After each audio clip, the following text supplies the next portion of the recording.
teman-teman semuanya.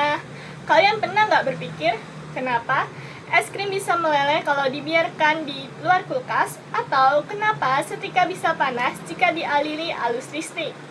Ternyata semua itu bisa dijelaskan oleh salah satu cabang ilmu fisika yang sangat familiar di kehidupan kita sehari-hari, yaitu termodinamika.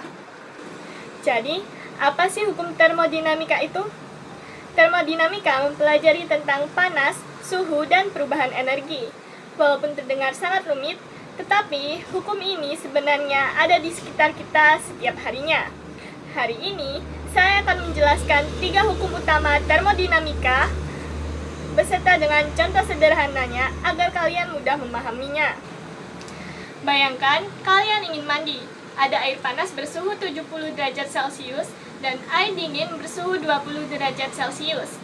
Ketika dicampurkan, panas dari air panas akan berpindah ke air dingin sehingga suhu keduanya sama, misalnya menjadi 45 derajat Celcius. Saat benda berada dalam suhu yang sama, perpindahan panas akan berhenti. Ini yang disebut dengan kesetimbangan termal.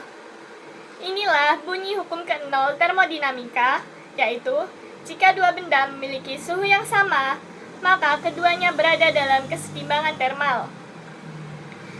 Nah, kalau kalian ingin membuktikan perpindahan kalor pada proses ini, kalian bisa menggunakan rumus Kimajet, yaitu kalor sama dengan massa benda dikali kalor jenis dikali perubahan suhu. Rumus ini digunakan untuk menghitung besar kalor yang diterima atau dilepas suatu benda. Prinsip ini juga digunakan pada termometer untuk mengukur suhu tubuh kita. Sekarang, kita lihat contoh setrika listrik. Saat setrika dicolokkan, energi listrik berubah menjadi panas, sehingga setrika dapat digunakan untuk merapikan pakaian. Hukum ke-1 termodinamika menyatakan bahwa energi tidak dapat diciptakan atau dimusnahkan, tetapi dapat berubah bentuk.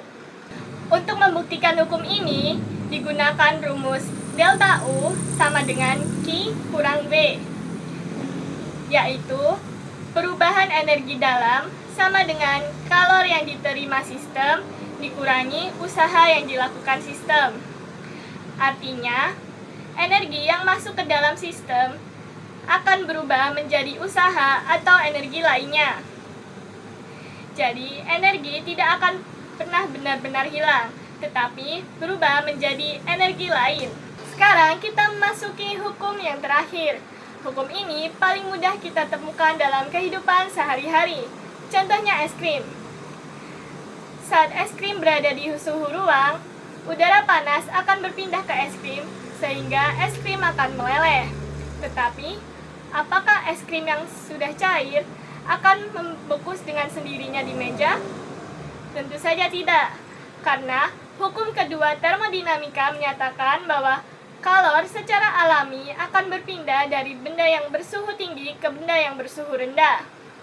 Jadi, udara panas dapat memanaskan es krim sehingga es krim bisa meleleh, tetapi es krim tidak dapat membuat udara yang panas menjadi dingin dengan sendirinya.